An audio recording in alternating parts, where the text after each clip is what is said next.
this receiving and giving. You must be open, because this open hand, it can receive and it can give. Open hand. If you are closed, you even can receive and even can give. So this openness of mind, of heart, this is the only thing that it's needed to receive and to give. But it's Satan trying with fear. He's closing our heart and mind, and separate us and fragment us from God and from each other. When he was talking about his crucifixion, his being killed, his pupils, Peter, and so react like every man will react. He say, "Oh, that is not something that should happen to you."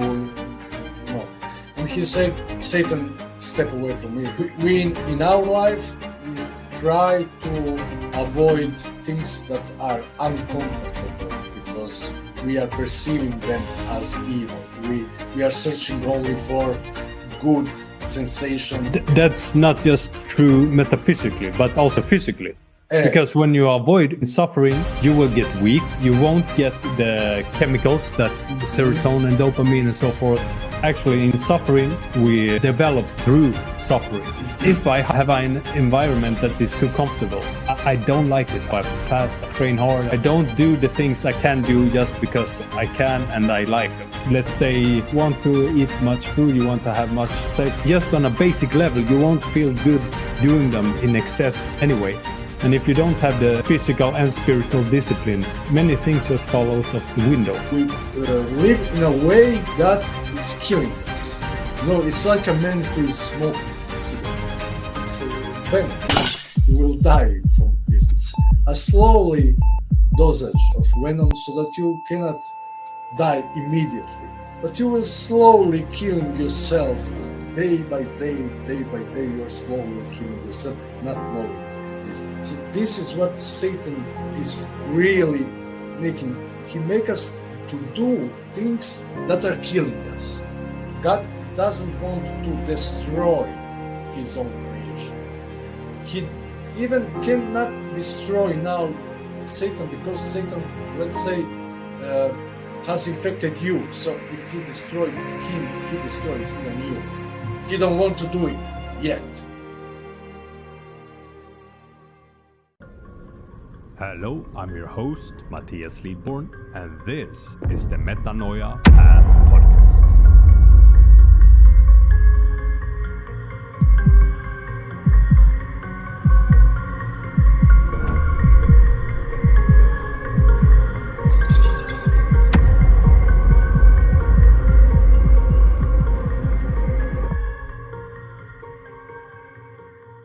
Hello and welcome back everybody to the Metanoia Path Podcast with me, your host, Matthias Lidborn. In this episode 2, part 3, we will continue our conversation with Momir Oljača. And this is part 3, as I said, and it's the last part of this episode. And in this part we will delve even deeper into the problem of evil, and at the same time more precisely talk about Satan and how Satan affects us. Enjoy. Maybe one thing that we didn't have touch so much that maybe should be this talked about. It's the phenomenon of evil. No, we discussed this at the beginning a little bit, but I think that this is something that must be really that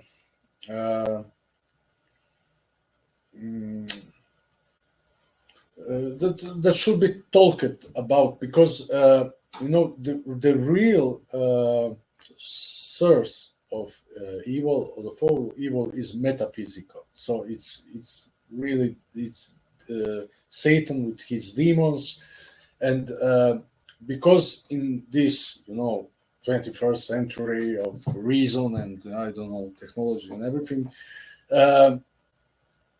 nobody likes to talk about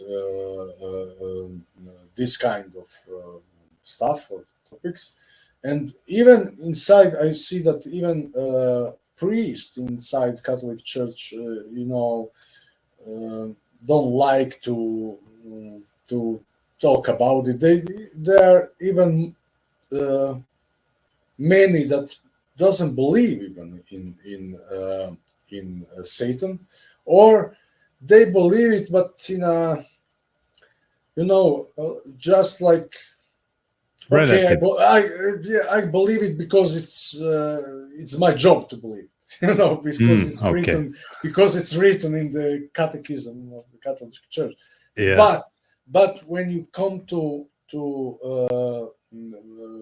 real to recognize the presence of the evil, of the demons in a concrete situation, in concrete human life, or in yourself. And when you say concrete, just to clarify it, what I think you're meaning is a concrete sense is when you really have a demon up your face. Yes, but yes, I think, and I see it, that he is all present in this world, because he's like, let's say, because he's a spiritual entity, you cannot describe him, but you can also use some pictures to try to describe him. So for me, he is like a virus, and so everyone could be infected by a virus, but we have different symptoms. You could have a virus, but don't have any symptoms that is obvious. Depending on the immune system. So we are all infected by him, because all the nature is. That's what is the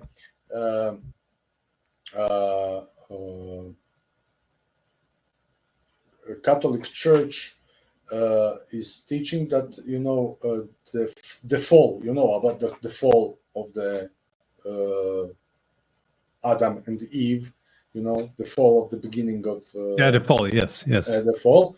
So the sin is not about act, a sinful act. There is a sinful act, but there is a sinful state. And we are in a sinful state, so we sin because we are in a sinful state. And all the nature, all the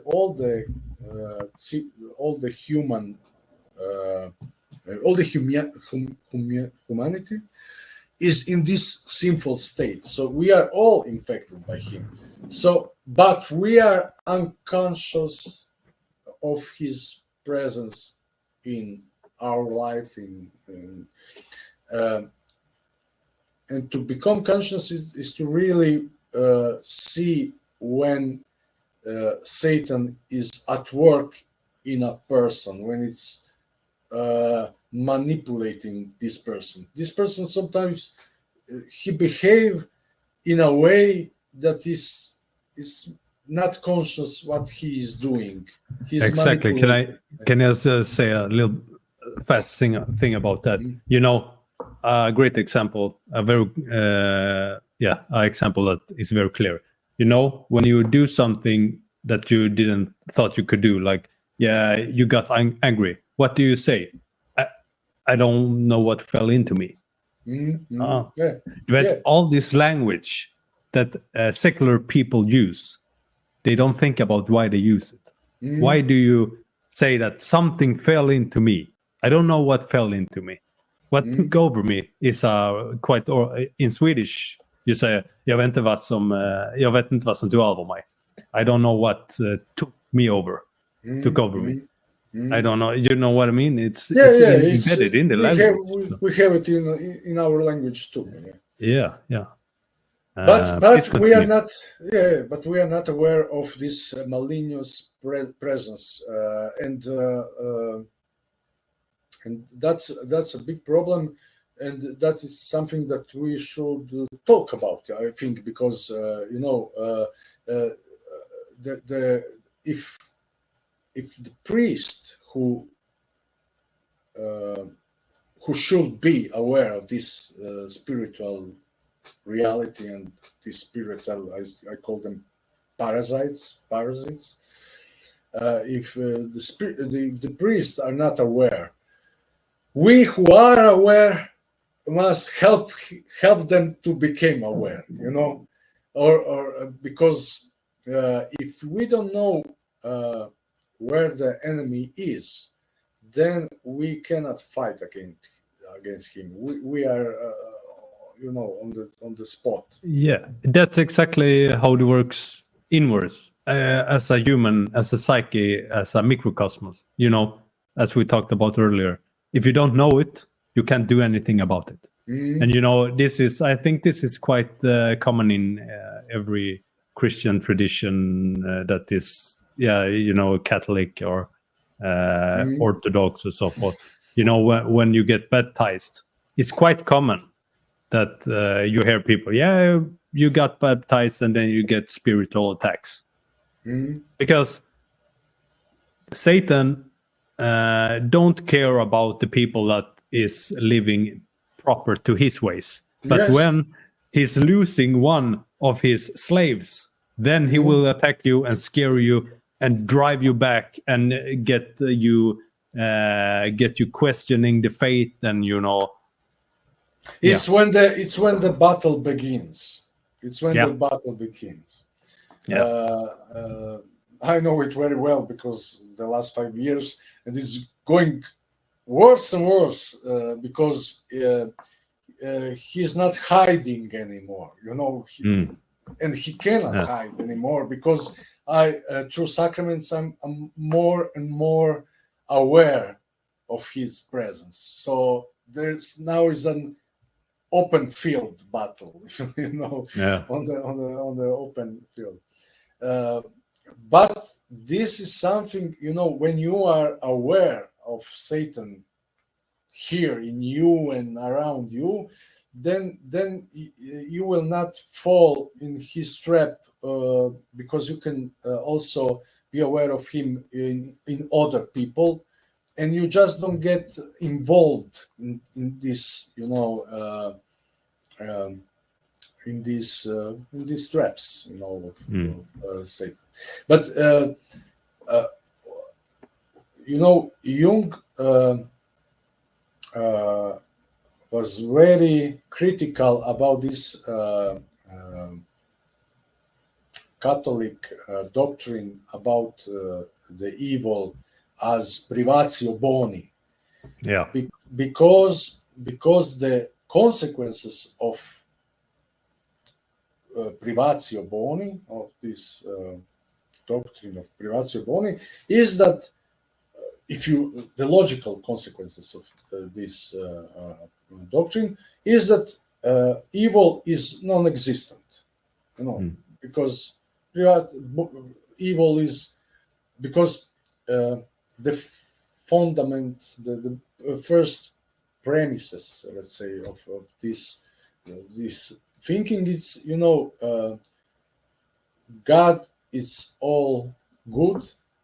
God is all good, and everything that exists, nothing can exist except if it's made by God. So everything that exists, it's good in itself. So everything that exists is good in itself. So evil should be something, a privatio boni, or to say it, there was some good that it's now deteriorated, or how to say it. It's but the consequences is that if something is not good, it's not existing any, because everything that exists is good. If something is not good, it's also fall into non-existence, as you said it before. No?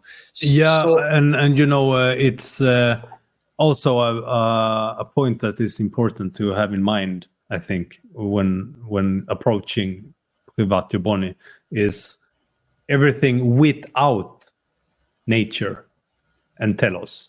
Everything without purpose and nature is non-existent. mhm. Is that correct? I think it's things without purpose is not existent because of God. God created everything with a purpose, and when it is have no purpose, it can't be a creation of God. Yeah, but I think the consequences, if it's just that evil cannot exist by itself. It's unsubstantial because the substance of all the things is God. So evil in the final consequences is not existence. It doesn't have his own substance. So it's something that is not. And for Jung, this was really a wrong, wrong way of thinking, because makes evil illusionary, like something that it's almost trivial. It goes to an existence. But he saw that that evil is something real, and it's something so real that it's it's ruling this world. After the Second World War and the Holocaust, how can you talk about non-existent evil? It's out of mind.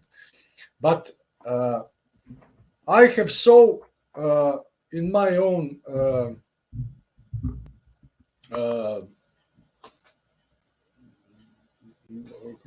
Catholic everyday life, I had this situation that a priest was having a homily. He's talking, he's preaching, he's preaching, and he's talking, he's talking like evil is something unsubstantial. Evil is not existing, and this was his. And I'm looking at him and I'm thinking, you live in your nice bubble here, with your community. Maybe you really don't see so much evil in your life, maybe. But to say something like that, and in this world that is full of sorrow, full of evil, it's so blind. It's so tragic to think this way. But I think this is the consequences of the doctrine of Privatio Boni, and of the unconscious, of our state of unconsciousness, because the devil, so the source of evil, all the evil, is hiding in the unconscious. So this is the place where he knows that he will not be seen, and this is the dark place, that's where he live, and where he so that is the reason why we should make the unconscious conscious, or take the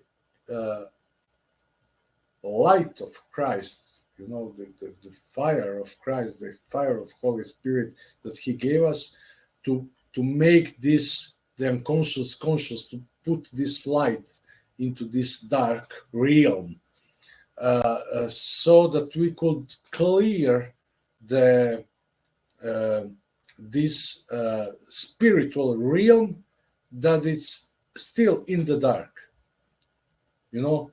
So I think that in here, that is the tool for this, the good tool for this are the psychedelics, but not without you know, sacraments, without so I think that psychedelics, but when I'm talking about psychedelic, I think I'm talking about natural psychedelics, so I talk about mushrooms. Not LSD and I know, mushrooms. So something that really comes from the nature and is not. Did you ever take ayahuasca or DMT or something like that? I didn't have the opportunity to take ayahuasca, but only mushrooms, and LSD. But I don't like LSD. It puts you in the same realm, but it's a different kind of tone, spirit. Tone. It's not. It's more. Psilocybin could be, you know, it can be more, let's say, how to say it, surprising, and you know. But it's more even more benevolent for benevolent. Yes, exactly. That was more and benevolent. I think that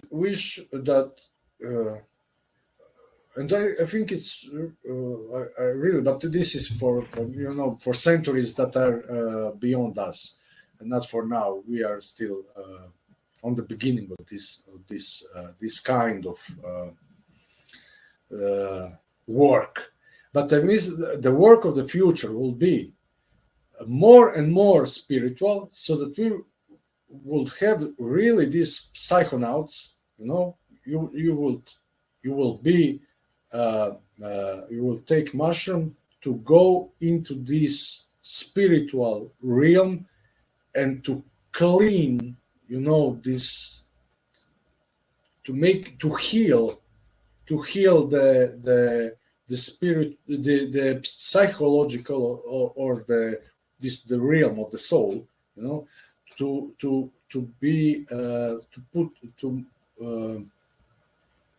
bring more and more light into this space of inner of the inner world. I think that this would be something that people will do. You know, I think that this is something that priests should do. You know, if you're asking me, I think that because we see that the formation, or you know, the process to become priest, you know, process to become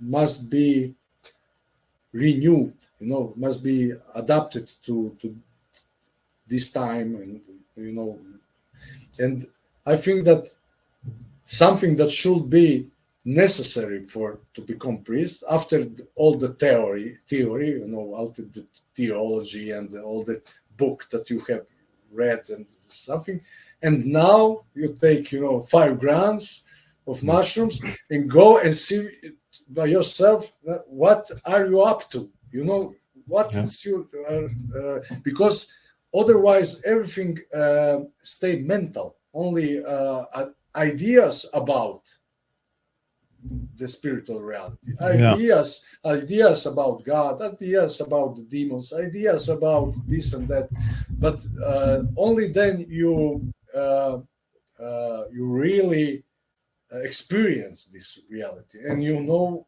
what you are up to. Yeah, but then again, I think oftentimes also it depends on the priest. And when I hear you speak, sorry, but I can't wave away it. To think that Momir would love to be in the Orthodox Church, because it's very mystical, and the priest, he have a wittiness, but he's very serious. And it's, even though he's not the tallest man in the room, he have this posture and atmosphere, that you just, there's something outwardly, otherworldly. And it's very mystical. And also oftentimes you hear Orthodox priests speak, they are very, even I think many people find it intriguing or too much, they emphasizes the spiritual battle and the importance of watchfulness in the interior, the thoughts and so forth. So I can't help but thinking that I don't know how it is in Croatia, but do you have many Orthodox churches? Not many, because Croatian and Serbian was in war, and there is always some animosity between the Croatian. Little tension there, yeah. There is a tension, yeah. And also here is this, Orthodox against Catholicism. So there are some tensions, let's say. But no, I am open to Orthodox Christianity. I think that even I have a little bit of Serbish blood, a lineage. Maybe I have a little bit of Orthodox inside me. Yeah, but when I first saw you at the course, I immediately thought, he's Croatian. I thought it was Serbian, because of your more. I see Croatians is surprisingly quite similar to Swedes' mentality, but there's quite a difference between the Serbs and the Croatians. So I put you in the place of this because you're more is like strict, but I don't mind. For me, I don't have. It's this, not I don't have problem. It's brothers. It's it's brothers. It's the same people. I don't have problems even with other religions, nor with other nations. It's not. We are all just God's children, and that's all. Yeah, and you're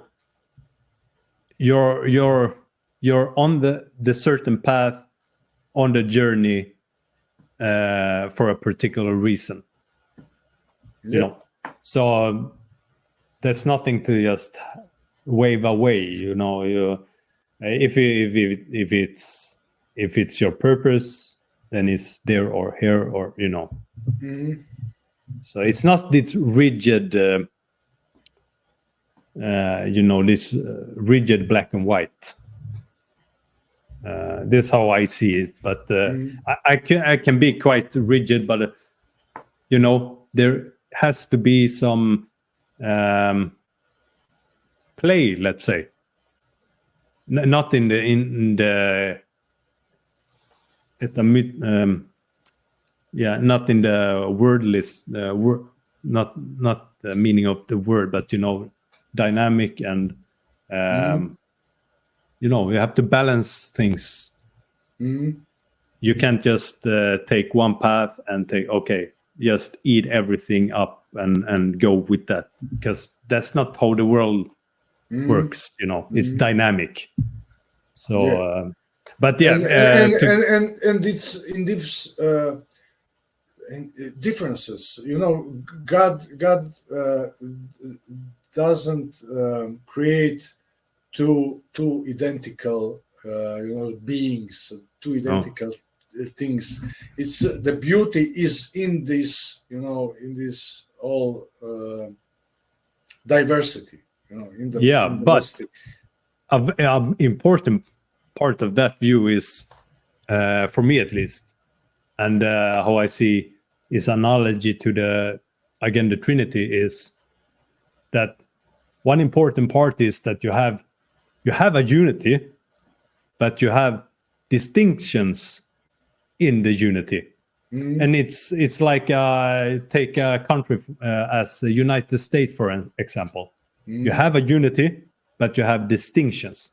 It's like it's not you can't combine everything and just make it a gray mold of divergence. That doesn't work. It will have conflicts, not only between people, but in a meal, for example. When you take it on your food, and you can see different levels of reality. So you have to have distinctions in the unity to make it work, and that creates this. You have to have this because if you're all one, where is the humility that is necessary? You have to be respectful and humble. But that is, if it's all one, then it's uniformism. Everything tends then to become the same, but it's not then in reality it's not more and more rich, but more and more poor, because it comes to if it's only I understand completely. Yes, there is no, because the beauty of everything in life is this diversity, but the contrasts in your life as well. I don't know if I can imagine you're quite creative and so forth, and that's something that have brought me to joy. Is contrast in life, big contrast between things I do. So the problem of evil, as you said, is very important, and that's actually one of the most the biggest question I also had. What is evil and what is to be good? What is that? What does it mean? The real essence of those things. And evil is more exciting to look at, so you go to evil and see it, and also because it's easier, because you see a lot of evil in the world, especially now in this. But we must we must explore it, because we must understand it. Hello there. Just a quick interruption from the conversation here. I will just inform you that if you would like any coaching session with me, you can easily do that by just sending me your mail, and you will receive a free consultation. And if you put the episode name in the mail, you will get additional free hour of coaching. I also offer personal training and diet plans. Just hit me on the mail or send me a PM on Instagram or YouTube. Thank you very much. And now back to the conversation. We are all, that is the question of all the questions. It's still today, it's the one of the question that is not answered also in theology, how the all-powerful, all-good God, if the God is all-powerful and all-good, how the world, it's so much evil in the world, and so this is a question that is still open. But the answer is so simple, and you can find it in this Judeo-Christian tradition. But we don't just we forget it again and again. You know that the real source and cause of evil is this evil being, Satan. You know, and he's. But I think that our imagination is not, big enough to understand how what that being is, who he is, how he works, what is his impact on this world, and how it is that God allowed him to be to do what he's doing. But I had gone to over I think 70 this travel to with psychedelic, with mushrooms, and I was always confronted with him, and I was always trying to understand the way he's working, and so it's just as he's as it is written in the Holy Bible.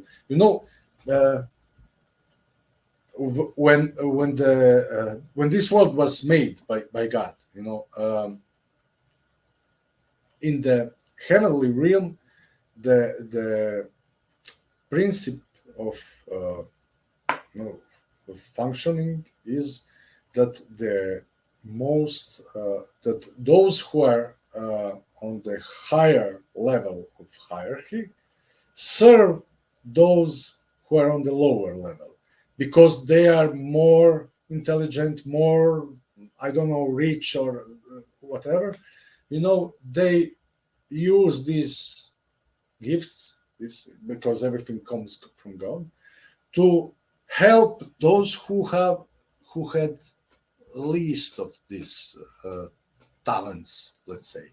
So, and this is the right way to doing.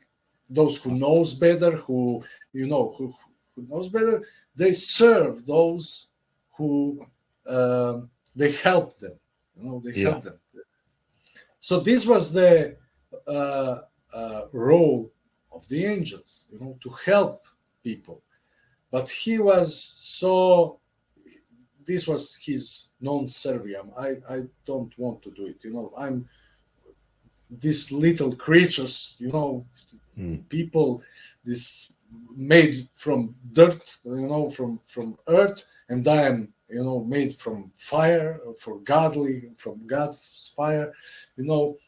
I won't do it. And he rebelled against God. It's the wrong interpretation that he wanted to be God. It's nonsense, because he knew that he cannot be God. He is not stupid, but he didn't want to serve man. Exactly. He didn't want to serve man. So, and because he rejected, he had lost his position. His position was, the legends say, that he was the first among the seraphs, the first angels that are most closest to God. So he lost his position, and so he is so angry, like when somebody is fired, but he is fired because of his own rebellion, let's say.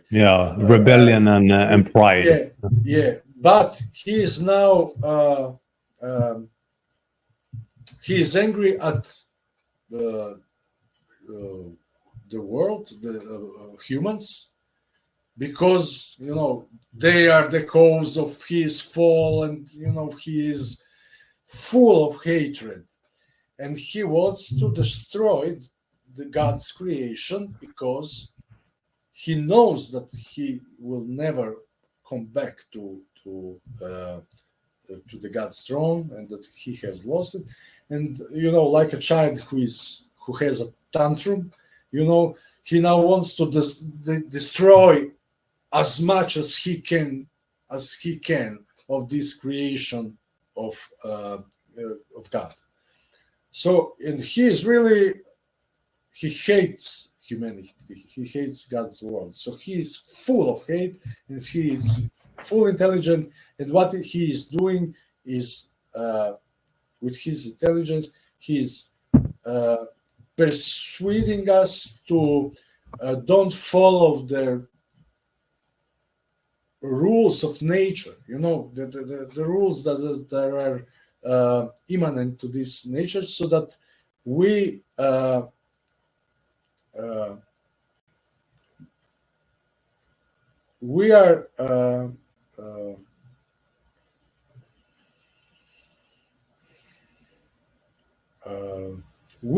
making, by listening to him, not knowing, but listening to him, we are making our life miserable. Because we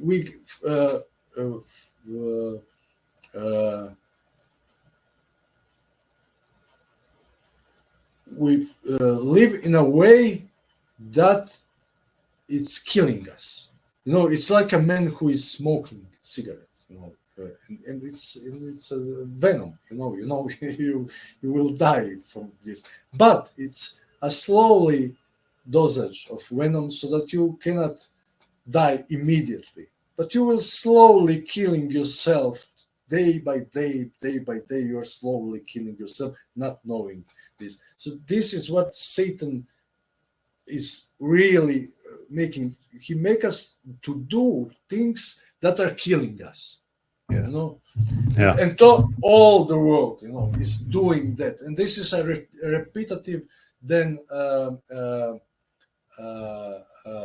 way of living that the new generation just taking from the generation before, and they transport to the next generation, and so this is the source of evil. So it's really a network of misunderstanding and not knowing what you're doing. It's a complete mess. It's a total mess. Yeah. Exactly. Yeah. And thank you for that, Momir. It's very insightful, and when you elaborate on it very profoundly and very clear. I think very it's clear. Yes, anyone to can understand. Yeah, it's on the spot. It's perfect. Any secular person can understand it in some way. Okay, that's how it is. And so how it's, God doesn't want to destroy his own creation. He even cannot destroy now Satan, because Satan, let's say, has infected you. So if he destroyed him, he destroys even you.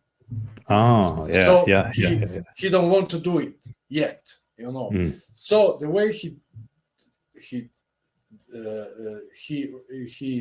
his tactics is that his son, he sent his son to the world, knowing that his son will be killed, because he will be everyone, because they are infected, because people are infected by Satan, he will hate him and he will kill him. He knows that. But he comes to it, and his son comes willingly. He said, okay, I will go down there.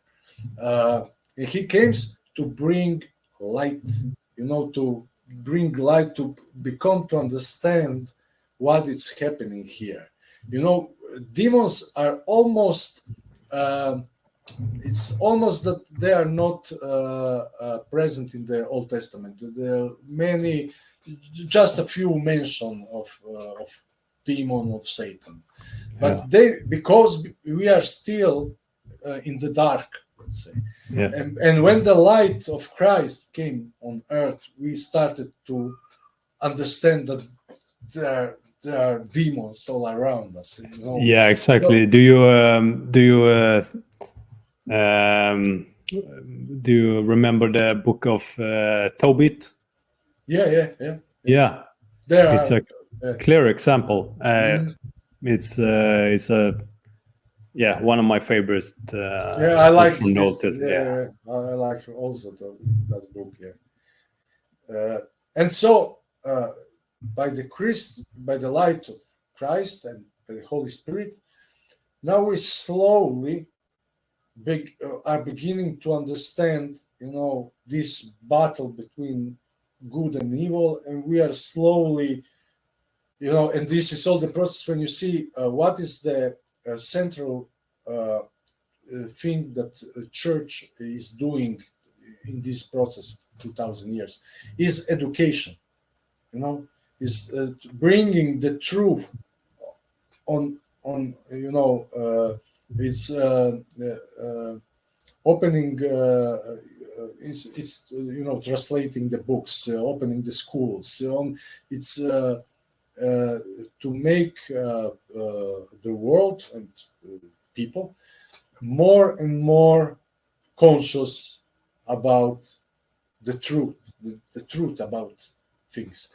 But this is a very slow process. But from the God's perspective, that it's written that one day from God's perspective, it's thousand years. So from our perspective, it's a very, very slow process. But from his perspective, everything is on his place. Now it's a rhythm of nature, a tempo of nature. It's because there is also this. He doesn't do things against nature. He brings salvation through nature. He's changing, he's transforming the nature. He's healing the nature.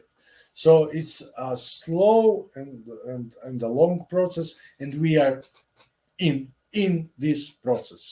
So for our mission or call, or call it what you want, is to wake up to this reality, to wake up from this unconscious state that we are, to understand what is happening, and to choose side, and to pick the side of the light of the Christ, and to bring more and more Christ in our lives, so that we can bring his light into the world. Yeah, it is this receiving and giving.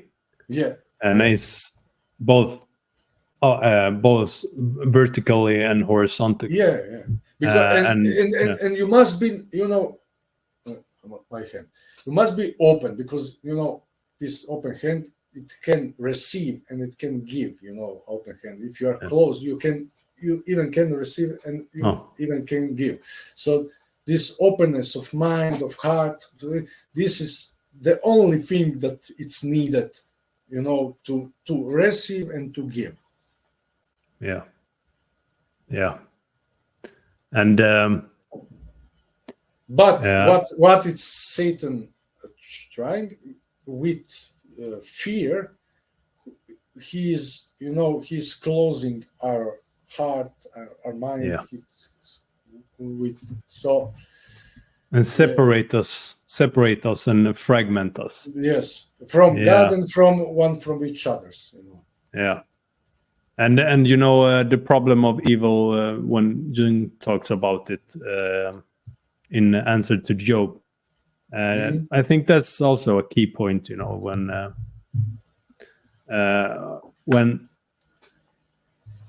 When God allows the adversary to work on Job, that is such a righteous and godly man. There is a passage in Job where Job questioned God, I think, in some way, why have you done this and so forth. And then God says something of the line of, you're just a human, and you were he asked Job, were you in the beginning of the creation, and that's the key when you're talking about, that's one of the key, I think, to understand what you're talking about, because it is this humbling to be willing to receive something from God, but don't think you can in your pride just grab it for yourself and try to elevate your capacity to a level where you're not supposed to be yet. Not yet. So that we don't really know always why something happened to us.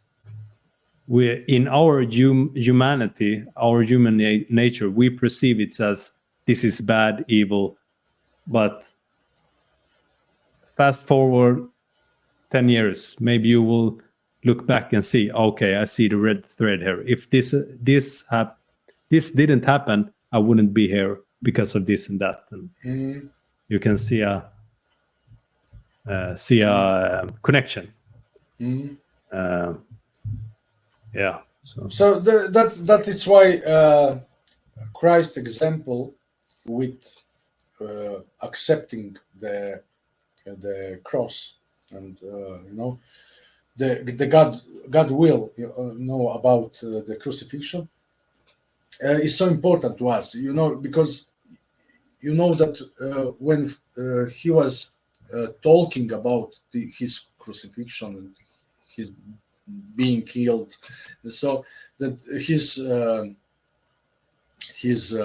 pupils, his Peter, and so react like every man would react. They say, "Oh, that is not something that should not happen to you," and he said, "Satan, step away from me," and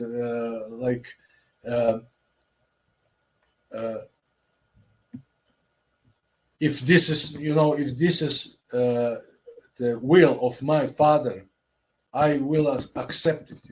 So he doesn't question. He doesn't question the will of his own Father, even if even if his destiny is not so. It's something that is really terrible. It's really evil. It's something we in our life we try to avoid things that are uncomfortable because we are perceiving them as evil. We are searching only for good sensation and good good stuff in life. And that's not just true metaphysically but also physically, because when you avoid suffering, you will get weak, you won't get the chemicals that serotonin and dopamine and so forth, and actually in suffering we develop through suffering. And so for myself, I can if I have an environment that is too comfortable, I don't like it. I do it, I fast, I train hard. I don't do the things I can do just because I can and I like them. Let's say, you want to eat much food, you want to have much sex, and so no, it's not for me to do. You won't, just on a basic level, you won't feel good doing them in excess anyway. And if you don't have the physical and spiritual discipline, many things just fall out of the window. So it's like, I don't know if do you like to hike or sleep outside in tent and in wilderness. I know it's a big problem in other countries. We are very blessed here in Scandinavia that we have something is called allemansrätten. It's all man's right. You can be on any even if someone owns a forest, you have the right to sleep there in a few days, and if you're not destroying things, you can't sleep on the lawn of a house, but so here in Sweden you also have big areas with there is no civilization in miles, so you can just go out and hike for a month. And it's in the mountains, in the forest, and so how I see it when I come out, I when I hike, weeks and end, it's not that I'm fleeing reality, because you can say that from a modern perspective, you're just fleeing, from everything. But actually, when I come out in nature, in the really, really rural, wild nature, it's like I'm coming into reality. I'm really put in my spot. I'm put in the right place, where I have to look for water. I have to be cautious of not eating too much, because the only thing I have is the food in my backpack, and I'm not a hunter, so I can't shoot a reindeer or a bear or whatever, but or a elk. And even if I was a hunter, it's very hard to hunt. So maybe you can have a fishing rod with you if near a lake, but fishes is not that much food. You have berries, but berries and stuff you can eat, but almost everything you have in your backpack. You have to be conscious of not eating too much. You have to break down, and you have to build your home, so to say, every day with your tent, and you have to be cautious of where you put the tent, so you don't get too much wind. If it's too heavy winds, the tent can get destroyed, and you get wet, and you freeze, and then you die because you can't contact anyone, because the nearest phone, satellite phone, maybe be in a 2-day hike. So it's really put you in the spot, and it's like you really, really come into reality. But it's quite strange, because you're in this environment where it feels like I am the only person in the whole world, and this is just for me. And when you I usually say, like, if you're outside in quite wild nature in 2 weeks, that's when things starting to change quite radically. Your senses become much clearer. You can spot birds from a distance, as a real good distance. You get in tune, and you get connected. You get connected with your anima in the natural world. Because she's a natural. She is nature. She is pure nature, pure life. Yeah. So I elaborated quite extensively there. But have you ever tried go out and hike? And yes, I tried. I love it, but I don't do it often. It's something. It takes time. It takes time to prepare and stuff like that. Yeah, it takes time. I hope I've been to Camino de Santiago 2 years ago. Camino de Santiago. Camino is, they have this the walk of okay, I don't know, but I think about the Camino del Muerte. No. The Camino. The Camino de Santiago. It's a pilgrimage. It's 800 kilometers through Spain to the city of Santiago de Compostela.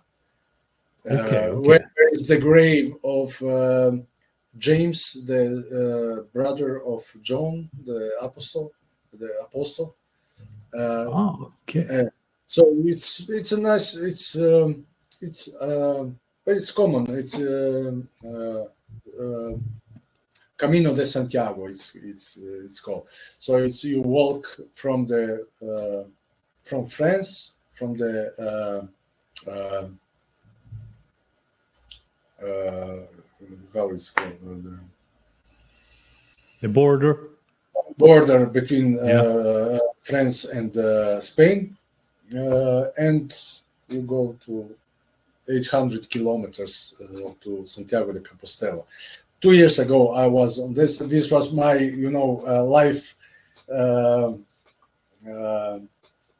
life experience in being in contact with nature and walk. It's a really nice. It's something. Yes, I would like to do more often, but now I'm, you cannot have it everything. Now I'm on a different mission, and I must do what I have to do. Exactly, and it's very important to have the discernment to choose to what to do, and respect the path that you have been given. That's how I see it, and yes, that's as I said before, you must give away a lot of your own wishes and something that you would like to do, but this is something that Christ wants you to do, and then you leave all the other stuff. Yeah, exactly, and what I have seen and what I think is that. And you can also see it in the writings, and if you look at the writings of the Bible and so forth, is that when you leave your wishes and your proclivities, and maybe even if you get, let's say you get injured, you can't do it anymore, but you try and try even if you're injured. But then when you full-heartedly leave it and discern for the right thing in that moment or in that time of your life, then God, he glorifies that thing that you have abandoned, but you have abandoned it unwillingly at first. But if you just can accept that this is not for me right now, then God glorifies it and put it in the right structure, in the right balance, because we get the insights, the reflection of God's mind, and get the insight of, okay, this is how I should do it, and it's pointing towards something you said about. You said it very well. It's do it in the. You said something on the lines, doing things in the right way. I don't remember correctly, but something of those lines. Yes, sometimes we are on the right path, but we are not doing it in the right way. So thank you very much. Yeah, just to change the way we are doing it. But this is when we are maybe to finish, because now we are 5.5 hours. Yeah, and there's only 6 hours available here. So, maybe to conclude with this is the place where Jungian psychology and Christianity meets. It's this leaving your will and started to follow the will of the self or Christ's will. It's all about this. It's all about started to learn to listen to to that inner voice of the self or Christ, and to start to follow that voice. Or as I think Campbell say, but I don't remember it now on English.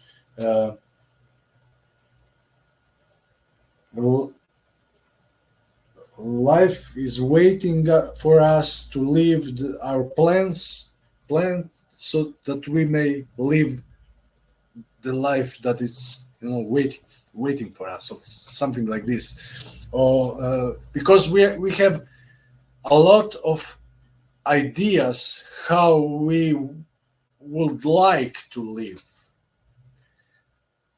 because we are looking around us, we are looking the world around us, and there are really many beautiful things that we would like to experience and to live that way. And the most hard thing to find is to find your own, your own way, your own purpose.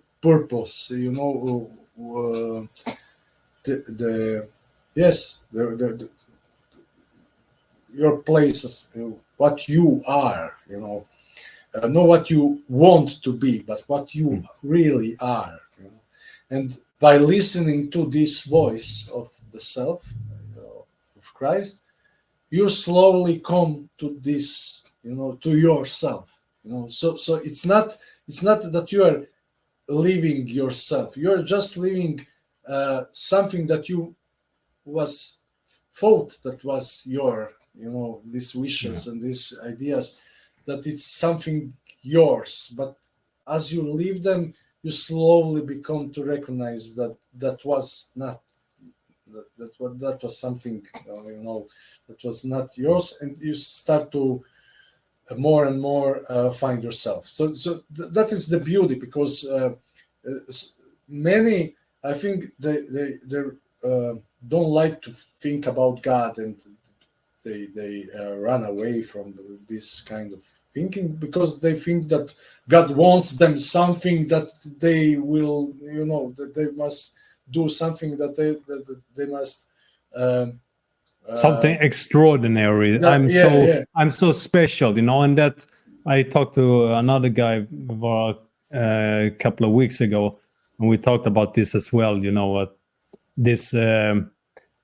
This proclivity and this school of thought, let's say, in the younger generation, they learn that you're so special, and they get curled, and and then they grow up and they realize, oh no, I'm not so special, but they still think it. But the consequences outside of them, they can see that they're clearly not special, because you're on the brink to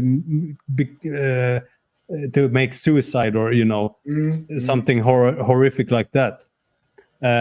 So it's really venomous. It's really sinister to tell people that they are so special. We are special in a sense, but not in the external hubris.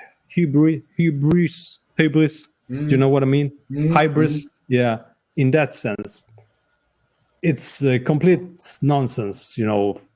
It's especially here in Scandinavia.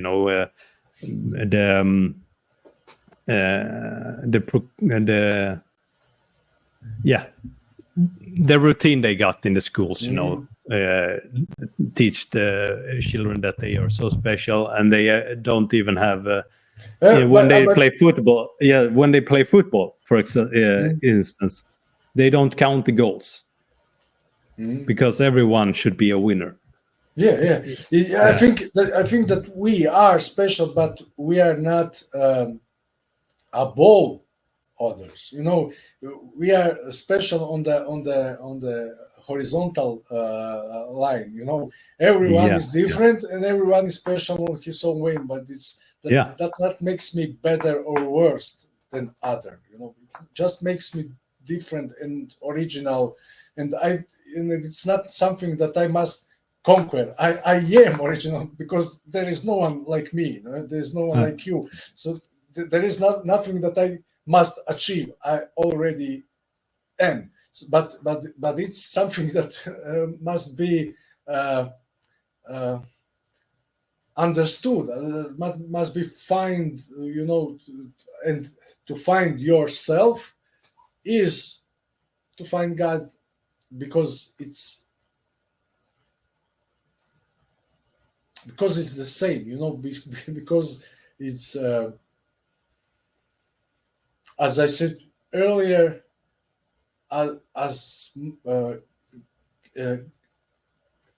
God has created us for a purpose, and only when we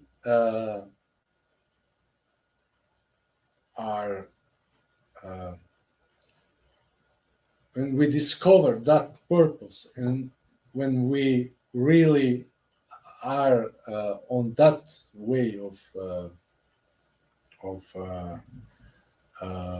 living our purpose, then we are what we really are, and there is a fulfillment of man's life, because now he has found himself, and now he is really special. There is no one else like him. No one else has this purpose that he got, but he also can see the purpose that other people have also in their lives. They are also special. They are also my brothers and sisters. They just don't know it yet. They're just still sleeping, and they try to find their own purpose. But you can then see it. You can even help them to find it. Yeah. If they are open. If they're open, yes. That's this is also something you talked a little bit. I noticed in a couple hours ago. You said something in lines with you get surprised of what people knocks on your door. The new friends, and it's also true of that, but also people that you have always been conscious of in your life when you are met, maybe in more not a really good, not a tight, not a intimate, not a close friend, but a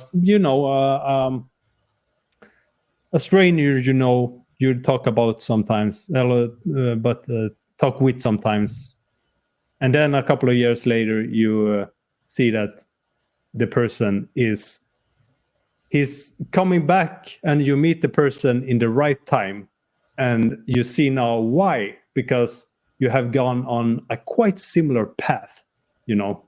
That have been something I have experienced a couple of times, and it's so clear that you can't even say it's I don't believe in coincidences, for instance, in the relative sense. In the meaningless coincidence. Exactly. Yeah, perfect. Yeah. So that is also one. Yeah, I lost my train of thoughts here. But yeah, I'm becoming maybe about these encounters between people who you talked about, some people that you meet once that are not your friend, but are just people who are talking with, but then you meet them again in some future, and then they are some kind on your way. A common ground, and a common experience up until that point. But you can see it like it's like we meet again on the right time, when we are mature for each other. Yeah, because it's as I see it, I see things in pictures, because the pictures are they are expressing the fullness of this of reality. Then words. Do you mean icons? No. Just pictures. I think the way that I see some. Yeah, your things, vision. Yes. How it works. Yeah.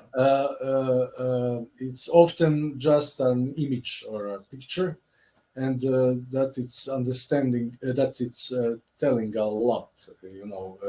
It means, like it said that one picture, it's 1,000 words, and so but how Jesus is talking about this world. How just a moment that I must find the real. I can see if is this a passage? Yeah, vineyard. Ah, vineyard. Yes. Vineyard. Vineyard. Vineyard. Yeah. So Jesus is talking about this world as a vineyard. You remember this picture, and somewhat, not the whole picture, but I recognize. I had this vision of us. We are not coming in this world. So this is a vineyard. This world is a vineyard, and we are not coming to this world, individually, like some, randomly, but we are coming clusters. Like cluster together. Yes. Yeah. So there are many clusters of like a group of people in one cluster. So there are many of them, and we are just one.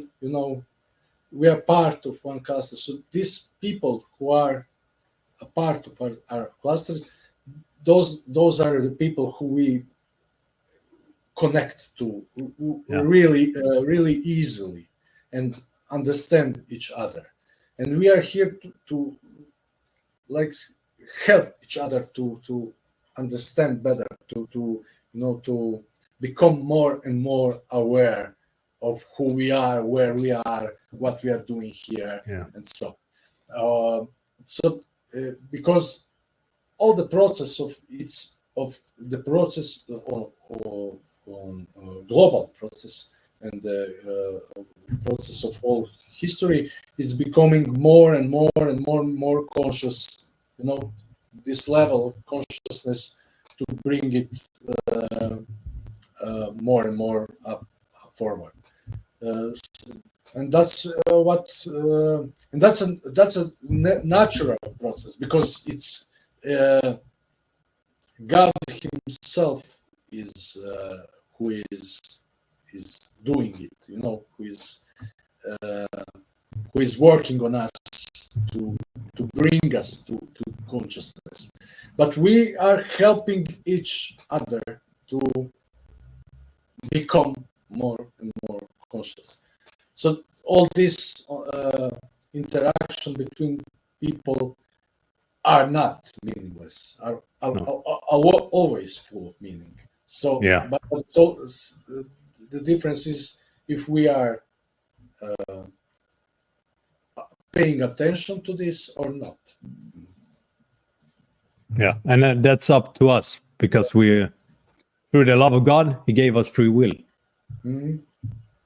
and we must put our will in the right direction, so to say.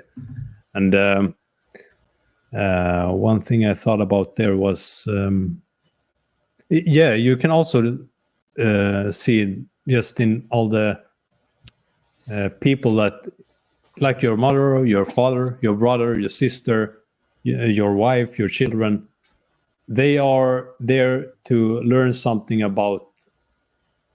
They're not just, but they are also there to help you see things in yourself that you have to change, or you have to learn something in your path that is connected to your particular purpose. So you can.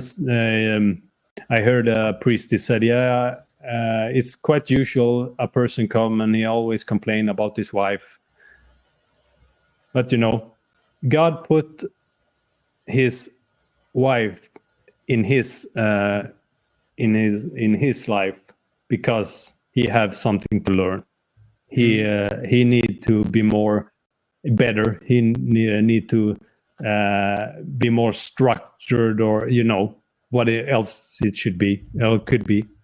And also your parents, if you're blessed to have your parents up in old age, they're also there to make you, prompt you to do the things that aligns with your telos and purpose, your purpose.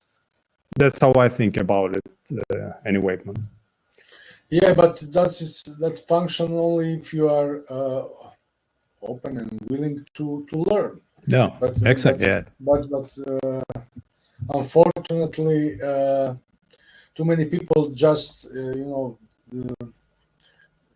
they're not good listeners. They're not good, in learning things. Because it takes time. But it takes also you must leave your pride aside. There is this vanity, and I know everything. I know everything. Yeah. Nobody should told me what to do, I will learn by myself. I know everything, and that it's also a spiritual disease, this vanity, that you go through life and you don't learn anything, or you must then learn through the most hardest way, through your own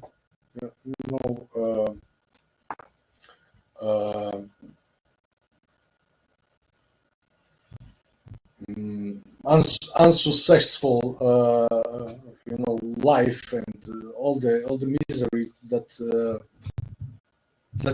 your own way of living is causing you. Yeah, and not to avert to not to go to self-pitying and something like that, but realize that you have to deal the cards. You have to play the cards you have been dealt. You have to play those cards, but because that's the only cards you have, so you can't complain. You can't retreat, to self-pitying on stuff like that. And also, very important, as you said, that you need to be humble, and if you're not in the right level in the hierarchy, you really have to listen. As you said, be a great listener and take advice. If your discernment is not good, then you have to listen to someone else that is on a different or higher level, and not go with your will and go with your wishes and so forth. But yeah, and that's how I see it. It's the prideful behavior. I can do it. It's like Adam and Eve in the garden. They take it upon themselves, and in their fullest of their own pride, they took it, even though God the Father told them not to do it. But in the tradition, they say they were supposed to eat from it, but not in this time. It's like the analogy between, you don't give a baby a big beef of a steak, because that will hurt the baby. And thus the language of God's children as well, Yeah. But yeah. But he told them what will happen if they eat the fruit, and it happened. Now we are in this valley of death, and and it's so his words was true. Yeah, and the problem of also prideful behavior and so forth. It's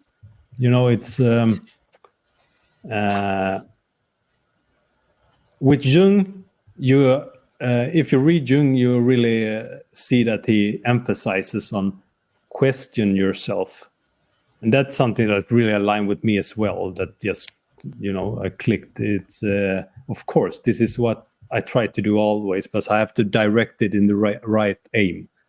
So that can also be like paralyzing in the beginning, because do I do the right thing? Do I do the wrong thing? So you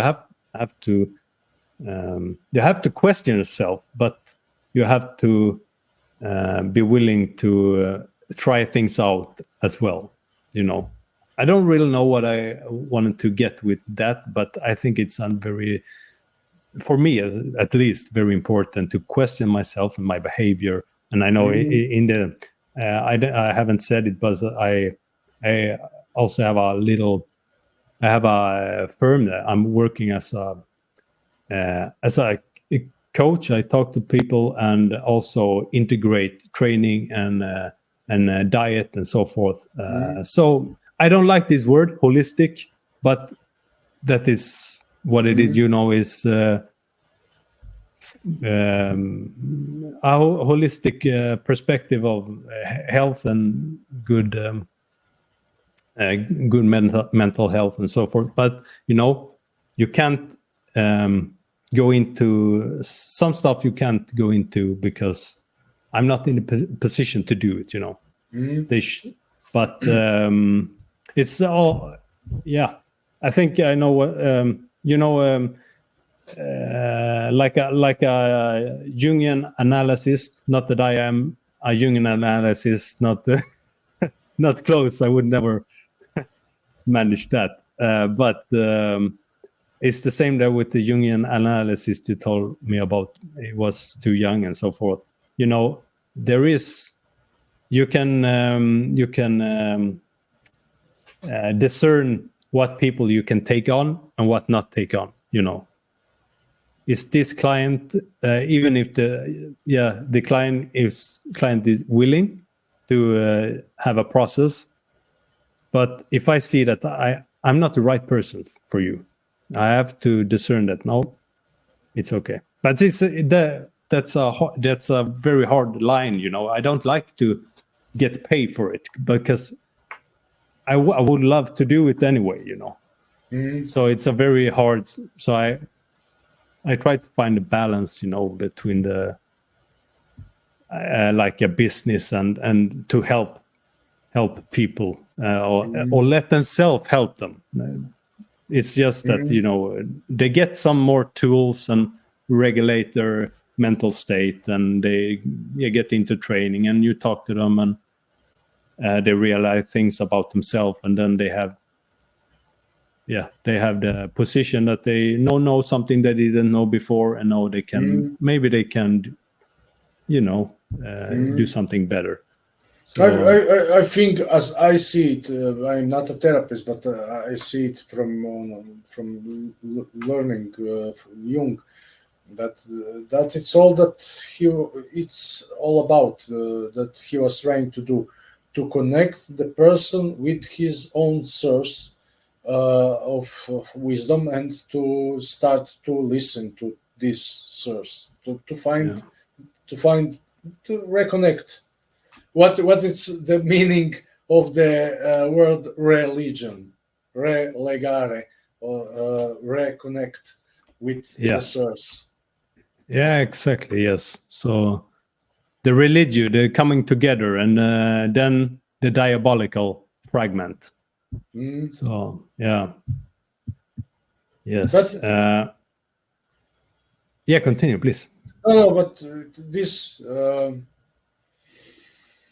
diabolical fragment or this diabolical presence, it's in us, and before we if we don't understand this, it will ruin our lives. So but it's, nobody will take a medicine if he is thinking that he is not ill. If he's thinking that he's sane, that he don't that there is no reason to take a medicine, he will not take it. No, it's logical. So the biggest problem is for most people to really understand and accept this reality that they are sick and that they need medicine. We like to deceive ourselves. It's even we are afraid of the consequences of this, becoming aware of the sickness, because the sickness is of spiritual nature. So it's not for everyone, and maybe it's also that's the reason why not everybody are aware of this, of demons. For many people, this will be too much, to become aware that you are infected with demons. It's it's something it's on the edge of normal way of thinking, reasoning, and so it's not for everyone. But many think when you talk about that, plenty of people think it's it's edged on fictional drama, but it's that's one thing also. That was the point I tried to get to. Yes, working as a coach is quite, to reconcile religion with coaching, just because and this spirit of metaphysical beliefs and engagements and truth is in the beginning I thought, I better just keep it on the low, but I can talk about these things. It doesn't matter, it's the truth. Why not do it? Just not shove it up people's faces, unnecessarily, because that will not help. But my intention is not to convert anyone or something like that. That's not up to me. That's because I'm not in that position, but I would love to, but anyway, but if there is something more you want, if I interrupted I don't know if I did. No, my brain is a little bit mushy now, but it's fine. I'm also a little bit tired. I feel that we should slowly go to an end. Yeah, exactly, because this recording system only allows 6 hours straight. So we're up to I don't know if you see the time. 8 minutes. 8 minutes. No, 5 hours and 53 minutes. So we have 7 minutes. Yeah, exactly. So I want to again, I want to thank you very much for participating in this episode, and I'm really grateful. It was 6 hours speaking with you is going like that. And so much insight, and I want you to plug for something. If there's something, where can people find? I will put it. I will say that I will put this in the description of Spotify and YouTube and so forth. But you can tell them also where they can, if you have any channels or something you want to. No, I don't have for now. I'm still, no, I don't have nothing for because I don't have any information. Maybe people will platforms or something to give people. I have these two books, but they are translation of Jung, but they are in Croatian and they are only for Croatian. Yes. But let's see here. Give me 1 minute. I think we will manage. Let's see here. Not this one. I will do like. Let's see where are. Okay, over here. Maybe in a year, because now this year I will try to write down my doctorate. Okay. So, interesting. Maybe next time you can talk a little about it. And if this goes well, if I be blessed from above, then in a year we can talk about something more concrete. I will have something in my arms. I would love to do that, and anytime you want to talk, just reach out. So I will just show the audience here. We got 5 minutes left. I will just show this. There it is. This is the latest translation of. No, this is the first. This is his biography. Okay. Sorry for that. Yeah, I'm not so good in Croatian, so. Yeah, this is his memories, dreams, reflection in Croatian language. And okay. The second one I must put it on. I didn't yet because it's arrived before 10 days. So. Okay. But anyway, I know I have Croatian friends, so maybe they understand this. So maybe there you go. I really love this cover. Yeah, with the green, it's a vision from a mushroom trip. It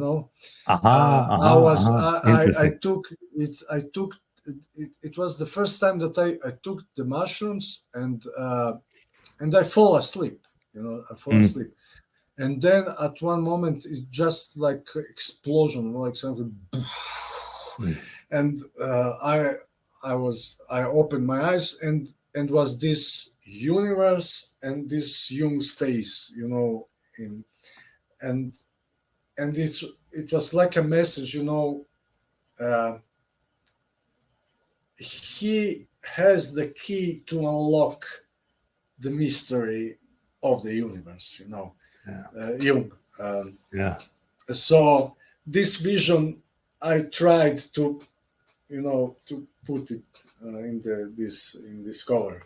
Yeah, and I think you nailed it quite perfectly. It's it's very different from what I haven't seen anything similar actually with this color. And and we got 3 minutes, so I think why not we just wrap it up and again, thank you, Matthias. Thank you for calling me for this conversation. I enjoyed really much. I join you. You are also really interesting man, and your way of thinking. We are similar, so it was 6 hours that has gone like this. Yeah, that's great, brother. It has been a really engaging and insightful conversation. Really meaningful, and Thank you very much. Thank you. Yeah. See you. Have a great day. Stay well. Yeah. Bye. So there you go. That was the last part of episode 2. I hope you have enjoyed this quite lengthy episode and also watched all 3 parts of it, from the first to the third. And also that it has brought you any insights and have been somewhat thought-provoking. I encourage you to research the topics and come to your own conclusions. Anyway, next time I will have a very special guest, James Cortidis. Make sure you join us then, and click on the notification bell so you will get a notice when my next episode will be published. Anyway, thank you very much for tuning in and watch this episode. Until next time. Bye. Don't forget to follow this podcast here on Spotify and also subscribe to my YouTube channel. And why not go in and share it and like my content and episodes. So all the episodes is in one list, so it's easy to find the particular episodes. Don't forget to check out my Instagram account, Mattias Lidborn, and Mattias Lidborn SWE.